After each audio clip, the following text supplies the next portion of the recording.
Përshëndetje shenja Luanit, kjo është panorama e interpretimit javor. Pas lutjes dhe meditimit, kartat i ndava në 4 sfera jetësore, të cilat janë gjendja juaj, familja, dashuria, puna dhe një prismë orakull.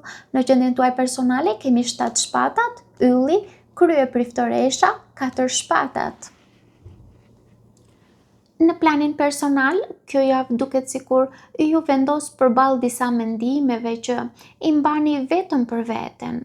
Mund të ndiheni sikur nuk dëshironi t'i tregoni askujt gjithë çka që po kaloni, ose sikur po mbani një plan, një ide, apo një ndjenjë të fshehur derisa të jeni plotësisht të sigurt. 7 shpatat shpesh tregon tërheqje emocionale, heshtje strategjike ose dëshirën për të mbrojtur veten nga ndërhyrjet e të tjerëve. Por menjëherë pas saj shfaqet karta e yllit. Ylli është një kartë shumë e bukur, shpresë dhe shërimi.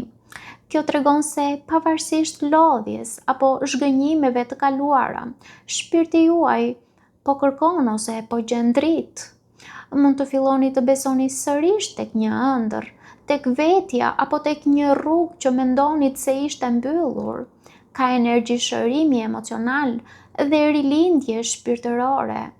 Krye priftoresha tregon se intuita juaj do të jetë tepër e fortë. Ju mund të kuptoni njerëzit pa folur, të ndjeni energjit përreth ose të merrni përgjigje përmes heshtjes, ëndrave apo shenjave subtile. Kjo javë ju kërkon të dëgjoni më shumë zërin tuaj të brendshëm sesa opinionet e të tjerëve. Ndërsa 4 shpatat nënkupton lodhje mendore ose nevojën për pushim, për disa mund të jetë edhe plogështi fizike. Ndoshta mund të keni kaluar ose po kaloni periudha me stres emocional ose mendime të tepërta dhe tani shpirti juaj po kërkon qetësi. Është një javë ku nuk duhet të nxitoni me vendime impulsive.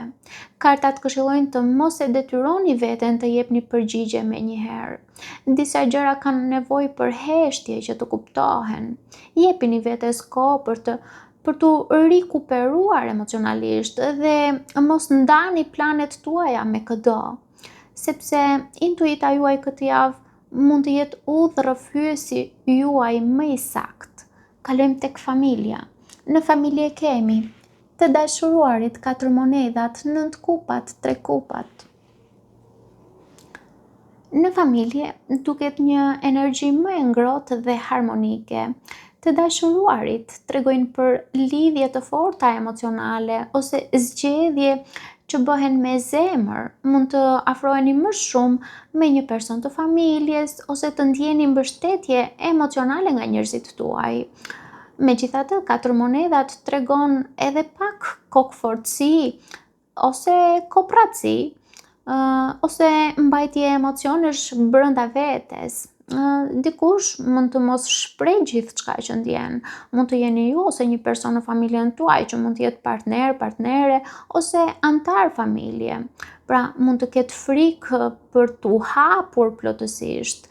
Në disa raste, kjo kartë tregon edhe kontroll të tepërt mbi situatat familjare. 9 kupat është një kartë shumë e bukur për përmbushje emocionale. Ka mundësi për momente gëzimi, lajme të mira, darka familjare, takime e të tjerë. Ndërsa 3 kupat sill energji feste, bashkimi dhe pajtimi. Mund të ketë një afrim mes njerëzve që mund të kenë qenë më të distancuar më parë. Për disa prej jush, kjo javë mund të sjellë edhe një moment celebrimi në familje ose një ndjesi më të fortë uniteti. Kartat këshillojnë të mos e mbyllni veten emocionalisht, lejoni të ndani gëzimin dhe mos qëndroni gjithmonë në rol mbrojtës. Kalojmë tek dashuria. Në dashuri kemi mbreti i shpatave, kalorësi i shkopinjve, 2 shkopinjt, asi i shpatave. Në dashuri, java duket shumë intensive mendërisht dhe emocionalisht. Këtu kemi energji komunikimi, vendimesh dhe afrimesh që mund të ndodhin në mënyrë të shpejtë. Mbreti i shpatave tregon një person shumë racional, krenar, që nuk lejon të manipulohet nga emocionet. Ky mund të jeni ju ose personi që mendoni, pra që mund ta keni në jetën tuaj ose në mendjen tuaj. Në këtë rast nuk ka rëndësi gjinia, sepse në tarot kartat nuk janë gjithmonë gjinore në kuptimin literal. Shumë herë ato përfaqësojnë energji, role, mënyrë sjelljeje ose gjendje emocionale. Por ndonjëherë gjinia shfaqet si simbolik e rëndësishme brenda historisë së shpërndarjes. Pra, dikush këtu me mbretin e shpatave përpiqet të kontrollojë emocionet dhe të mos tregojë dobësi, por brenda vetes mendon shumë. Ka ndjenja që nuk shprehen lehtë. Kalor si shkopinjve sjell lëvizje të papritura.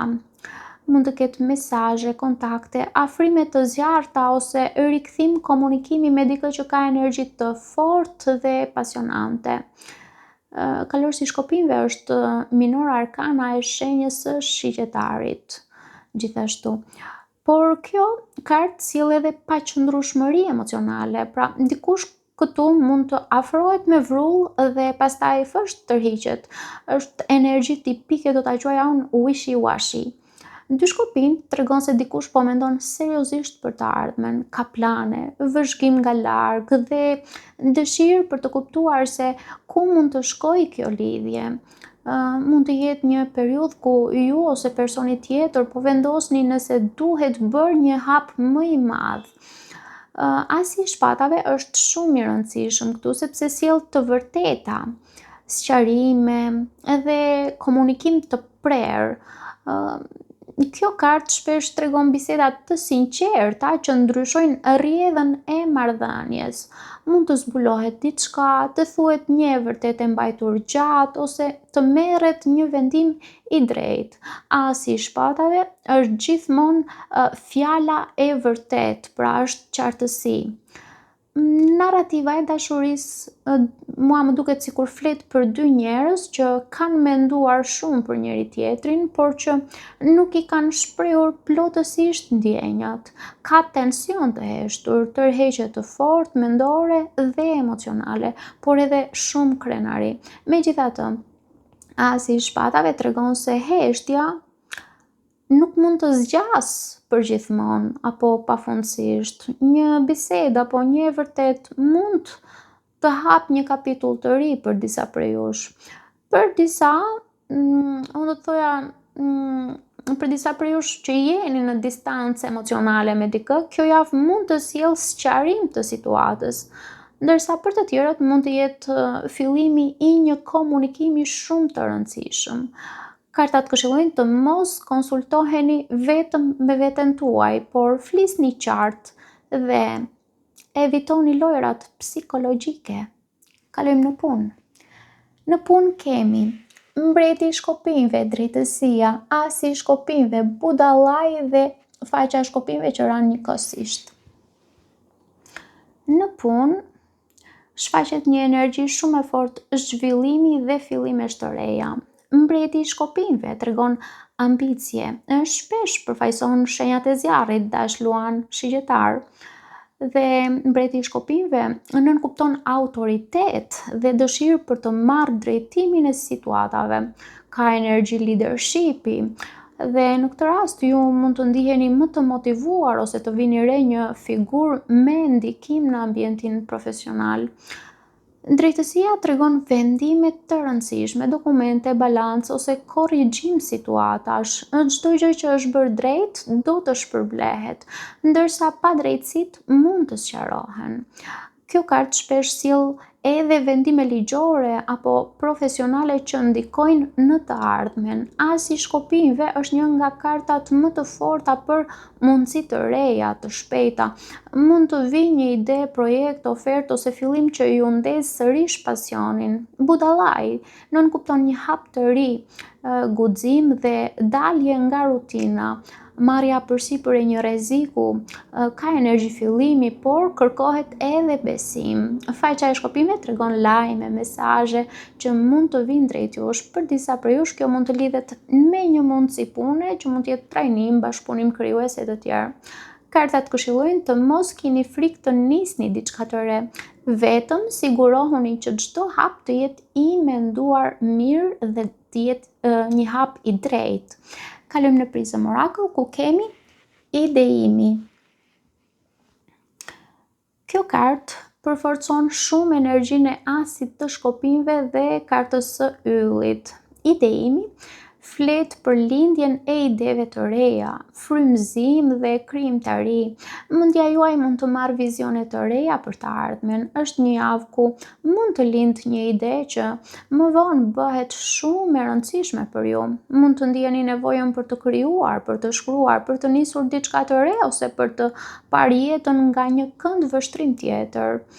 Pak a shumë kjo duket si një javë ku ju kërkohet të mos injoroni intuitën tuaj. Ka shumë të vërteta që po dalin ose mund të dalin në sipërfaqe dhe shumë energji të reja që duan të hyjnë në jetën tuaj. Gjithashtu nuk duhet të keni frikë që të mbyllni heshtjet e lodhshme dhe të hapni dyert e qartësisë, sepse duket se pas një periudhe mendimesh dhe reflektimi, ndoshta ju afrohet një fazë më e ndriçuar. Paçim.